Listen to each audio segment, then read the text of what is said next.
নূহ নবীকে আল্লাহ বলেন, নূহ চাও সব মেরে ফেলবো, তোমরা সহ? কয় না, আমরা সহ না। কয় তাহলে তোমরা হেফাজতে থাকবা কেমনে? আমি তো পানির গজব দিব, পানির।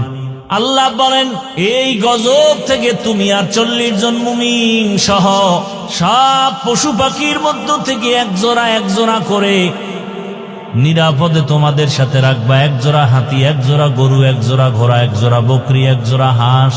আর এটার জন্য নিরাপদে পানির মধ্যে বাঁচার জন্য একটা কিস্তি বানাও।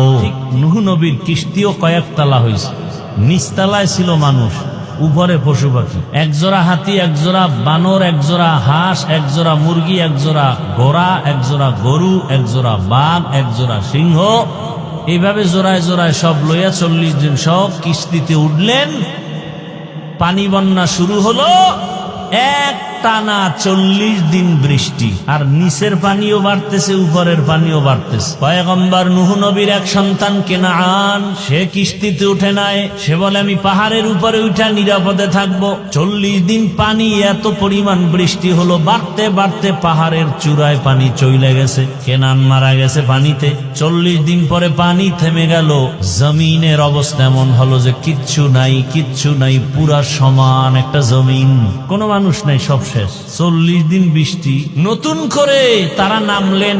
নূহ নবীর সাথে তার 3টা সন্তানও ছিল, সাম, হাম, ইয়াফাস। এক সন্তান তো পানিতে গেল গিয়া। আর কয় সন্তান আছে? সাম, হাম, ইয়াফাস। এই 3 সন্তান দিয়া পৃথিবীটাকে নতুন করে আবার আবাদ করা হলো। এর আগে কোনো মানুষ কিন্তু সব শেষ তুফানে। নতুন করে আবার মানুষের বসবাস শুরু হলো, সংসার শুরু হলো এই 3 সন্তানের মাধ্যমে। এই 3 সন্তান মিলে তখন একটা শহর নির্মাণ করেছিল ইরাকের অন্তর্গত, কোরআনের ভাষায় বর্তমান ওই শহরের নাম শহরে বাবেল। ওই শহরে এক জালেমের জন্ম হয়েছিল, জালেমের নাম নমরুদ। এই নমরুদা এক রাত্রে স্বপ্ন দেখে, ঘটনা কিন্তু অনেক বড়, আমি খুব সংক্ষেপ বলছি। নমরুদ স্বপ্ন দেখে একটা আগুন উঠা বাবেল শহর সব ধ্বংস করে দিছে।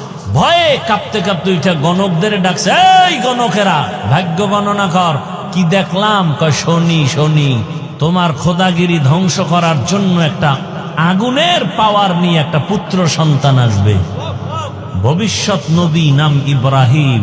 নমরুদ কয়, সন্তানটা কি মায়ের গর্ভে আছে? কয় না। দুনিয়াতে আসছে? বলে আসে নাই।